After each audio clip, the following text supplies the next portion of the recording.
It's on. BYU is officially part of the Big 12 Conference, and our athletes and coaches are ready for it. The expectation is high. There's pressure. We're nervous. But, you want that in your program. You want to be the team that has the target on their back, that everyone's going to give you their best game. We're going to go out there and challenge ourselves right from the get-go. We've been waiting for this opportunity for a century. I think all of us are just incredibly excited to begin this process that we know is going to be the most challenging thing that we've done here at BYU men's basketball. Listen, I've been talking trash to the other Big 12 coaches already about coming in. I'm excited to showcase what we can do and really try to compete for conference championships.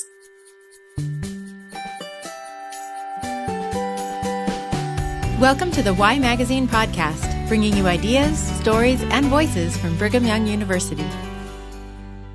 This is Whitney Archibald, and the BYU coaches you heard in that intro were Jennifer Rockwood, the women's soccer coach, men's basketball coach Mark Pope, and Diljeet Taylor, women's cross-country coach and associate director of track and field. In this episode, we're going to talk to these coaches about what joining the Big 12 means for BYU, Cougar fans, student athletes, and each of their specific programs. You can also check out the article This is Big by Mike Walker in the summer 2023 issue of Y Magazine for more info about this transition to the Big 12, along with some fun Big 12 trivia. This is big. BYU has wanted to level up to the Big 12 for years, and in September of 2021, we were officially invited to join the conference, to begin in July of 2023. Of course, the coaches were among the first to hear the big news. Here's Coach Taylor.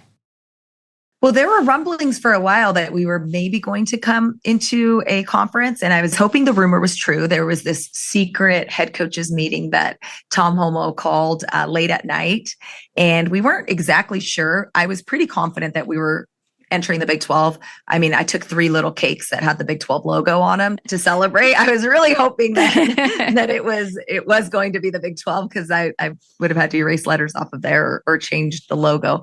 But yeah, we were definitely excited to belong to something different than where we'd belonged to, but also just a bigger stage to showcase our athletes and the talent and the work that they put into their craft. To be able to take that to a larger stage is really exciting for us as coaches. BYU will compete in all of the Big 12 sponsored events except equestrian, rowing, and wrestling. But since there's no men's volleyball in the Big 12, BYU's team will still compete in the Mountain Pacific Sports Federation. Despite its name, this year the Big 12 will include 14 teams and then grow to 16 in 2024, including the University of Utah. One of the most exciting things about joining the Big 12 is what you heard from the coaches in the intro, leveling up our competition. This is especially true in basketball. Here's Coach Mark Pope.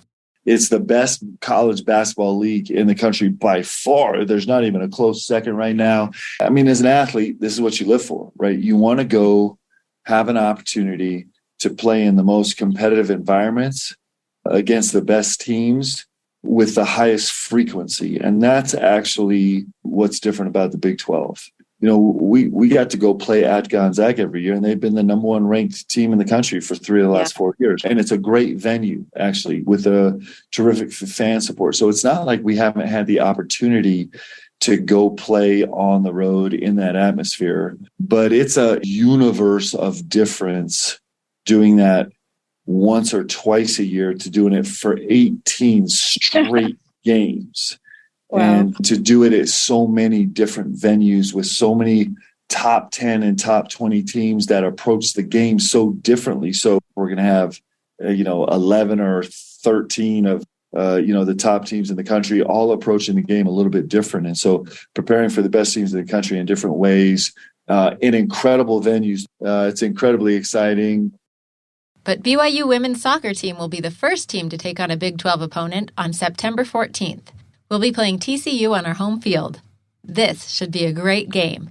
In fact, a preseason poll of Big 12 coaches predicted the BYU women's soccer team to take first place in the conference this year, with TCU at a close second. The 2 teams that did the best in the Big 12 last year were TCU and Texas.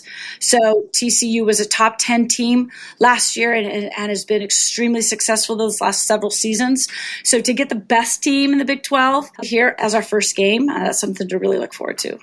This is Coach Jennifer Rockwood's 35th year coaching the team and the team's 29th year as an NCAA-sanctioned team. So she's overseen a big evolution over the years. From driving station wagons to flying to sleeping in sleeping bags at players' homes to nice Marriott hotels. So yeah, 4 conferences. This will be our 4th conference. So yeah, lots of changes. And throughout those years, the team has held strong as a leader in the NCAA. You know, I've just been really fortunate being here at BYU to recruit some just amazing student athletes. And obviously, that's who wins games for you. It doesn't matter how good of coaches we think we are or whatever. You have to have the right players and the right commitment to your program. And we've been pretty consistent over the years. We've finished in the top 20 22 times out of 29 years. So we have something good going, and especially a lot of momentum in the last few years with, finishing 4th in the country in 2019, playing the national championship game against Florida State a couple years ago. And then last year, even though we graduated some really talented players, still made it to the Sweet 16 and were knocked out by North Carolina at North Carolina. But, I think we've played in a lot of big games. We've played most of the best programs in the country over the years. Obviously, the biggest highlight was in 2021, going to the Final Four and playing for a national championship. But, we've had several runs to the Elite Eight in the Sweet 16 over the course of the 28 years of our program. So, yeah, I think just every year is a new chapter and a new challenge. And I think we fell into a good timing with this group of seniors. I've got 9 or 10 seniors that are getting their extra COVID bonus year. So if any year we're going into the Big 12, this is the good year for us to do it with a lot of experience. A couple of All-Americans returning, all conference players, all region players with a lot of experience, a lot of leadership. Most of my starters returning were participants in that national championship game, so they know what it's like. They know how hard it is to get there. Yeah, just lots to look forward to. BYU's women's cross-country team is another team that's more than ready for the Big 12. The team has won the WCC championships for the past 5 years and has also won 5 NCAA championships, most recently in 2021, and has finished in the top 10 24 times. Here's Coach Diljeet Taylor.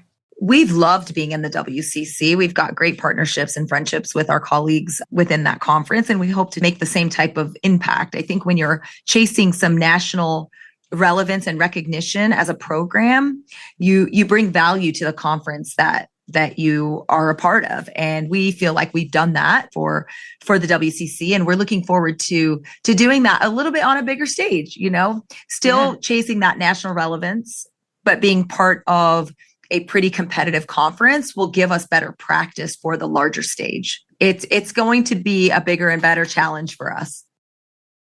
The move to the Big 12 is a bigger change for BYU's women indoor and outdoor track and field teams and men's outdoor track and field because they've been independent. That means until now they haven't been able to compete in conference championships at all. Prior to joining the Big 12, when conference championship weekends come around for everyone else, we sit idly. We try to create some sort of competition for the athletes, but it's not the same level of excitement, nor does it produce the same level of performances. And so everything is on descending order. You're trying to qualify for the first round of the NCAA championships, which is the regional meet. And a lot of those fast times come from conference championships where athletes are competing for points for their team, which brings really fast times and good performances. And we don't have that same juice during that weekend. So we're very excited to have the ability to get our kids on a championship stage prior to the larger championship stage, to be able to line up at a conference championship, come together for this common purpose of getting points for your team. You just can't replicate that same type of enthusiasm in a non-championship meet. So I'm excited for that. I asked Coach Taylor which Big 12 schools we should be looking out for. Oklahoma State and Iowa State are really good on the distance sides. And then you have the bigger schools like the Texas, Houston. They're really powerful. Texas Tech in the sprints, jumps. And so we're going to have to, put our heads down and work really hard and try to line up our best kids to compete with those guys. But it's not going to be easy at all. And I think at least on the cross-country side, we've gotten used to training through the conference championship sometimes, like kind of looking at the next thing. And it's going to make us refocus on, okay, we need to really prepare for for this one and this level of competition. I have a lot of respect for the coaches that are in the Big 12, and hopefully we scare them a little bit, but just excited for our program on the men's side and women's side. We're excited to line up with some of the best teams in the country, and grateful. I think we're entering from a position of strength with our programs. We've been blessed to have the talent to be nationally relevant for lots of years. And I'm excited to take that position of strength and strengthen the Big 12 conference. That for me is a big deal. And then, of course, there's the financial impact of joining the Big 12. Between broadcasting deals with ESPN and Fox, plus other broadcasting rights, and revenue from bowls and tournaments, being a part of the Big 12 means annual revenues of nearly $50 million. Those funds will funnel into all of BYU's sports programs. I asked Coach Rockwood about it. I think probably the biggest benefit is being able to have access to more funds that can help our student athletes in lots of different ways, whether it's with all the support services that BYU provides. We do a fantastic job of that right now, but now we're going to have opportunities to hire more people and even get more help to our student athletes to help them, live their dream and compete at the highest level. I think it opened up doors for lots of facilities, new facilities that will be built down the road. Probably not right away, but I know they're in talks. And speaking of new facilities, Coach Pope explained more of the behind the scenes of how BYU funds building projects and other ways this new revenue will help BYU athletics. Yeah, so, we're one of the few athletic departments that runs in the black. And that's part of the mandate of what we do. We're one of the few universities and certainly athletic departments, for example, that won't build a building until every dollar has been raised to pay for the entire building. Plus, on top of that, an endowment has to be raised. So another third of the full expense of the building, give or take, has to be raised before you put one shovel in the ground, because we don't just have the money to build the building, but we have the endowment to sustain the building. All of the annual upkeep and improvements are already paid for every single year. And so we're in an incredible financial position because of the fiscal responsibility of this university and the great leaders here. But this gives us an opportunity to stretch even more. And the places where we're stretching financially are super exciting. We're stretching with technology.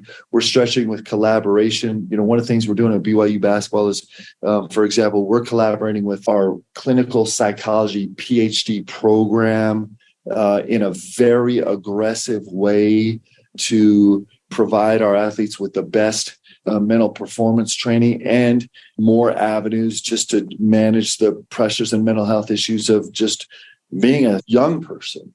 We're collaborating with different parts of the university with our analytics, where we're making huge gains, and certainly some of these finances allow that.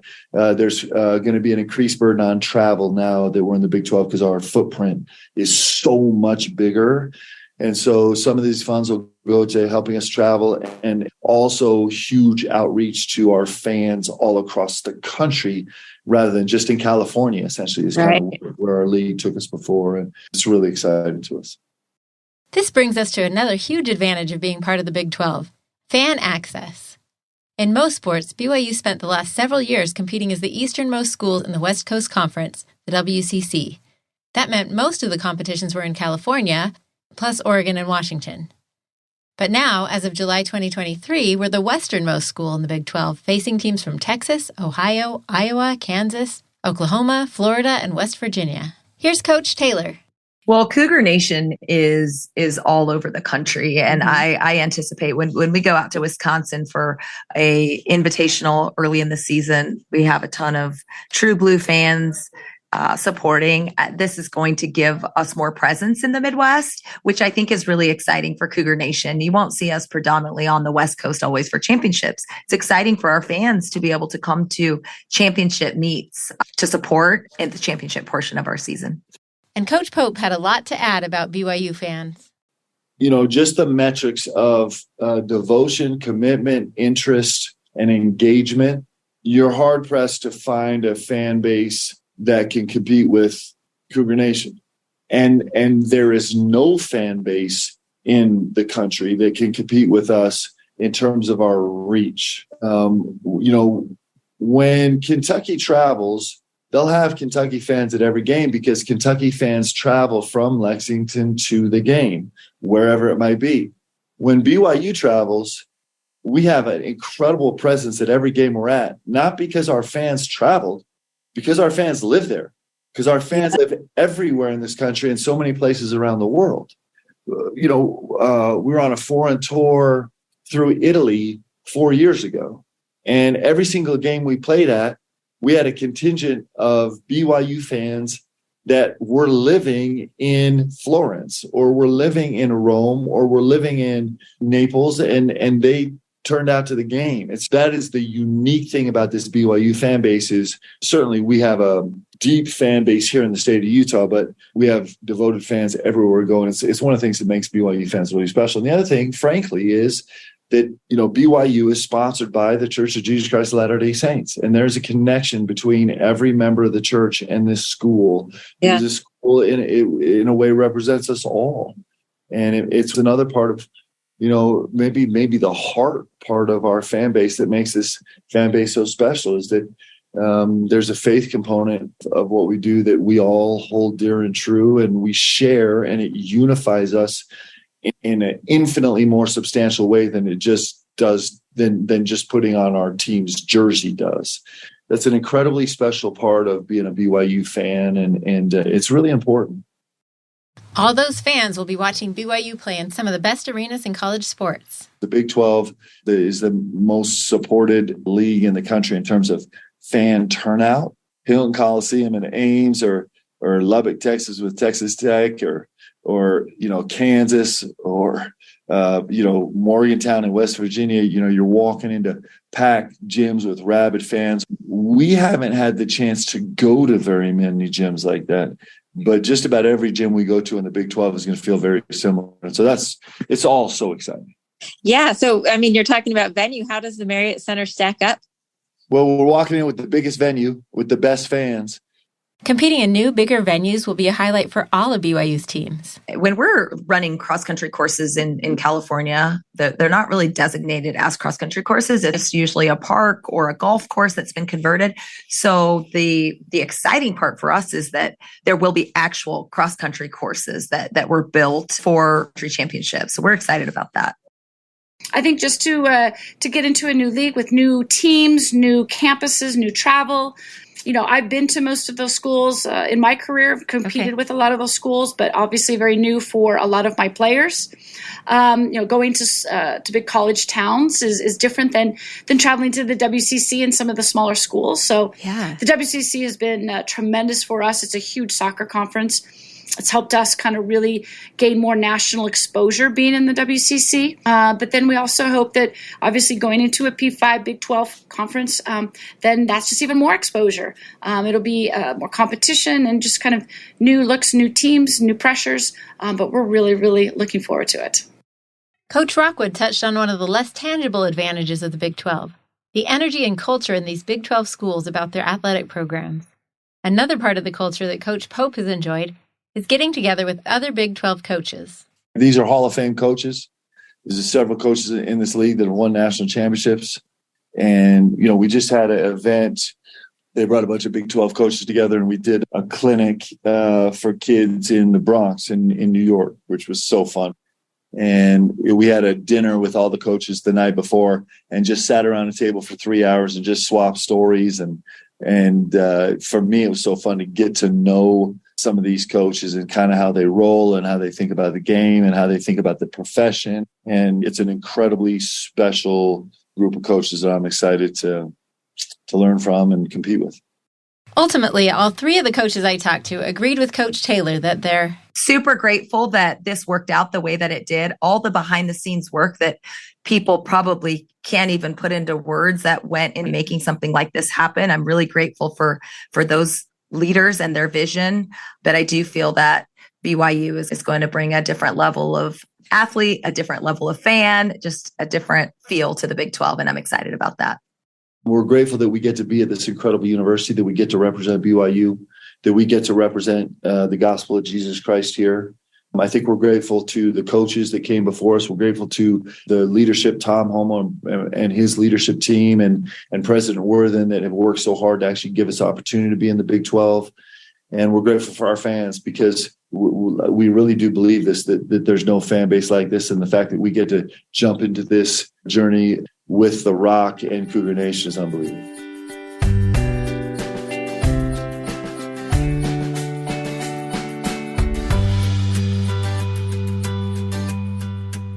Thank you for listening to this episode of the Y Magazine podcast. Make sure to subscribe so you don't miss any new episodes. This episode is based on an article in the summer 2023 issue of Y Magazine, This is Big by Mike Walker. It was produced by me, Whitney Archibald. The executive producer is Daniel Palmer. Mixing and mastering by Jarrett Davis.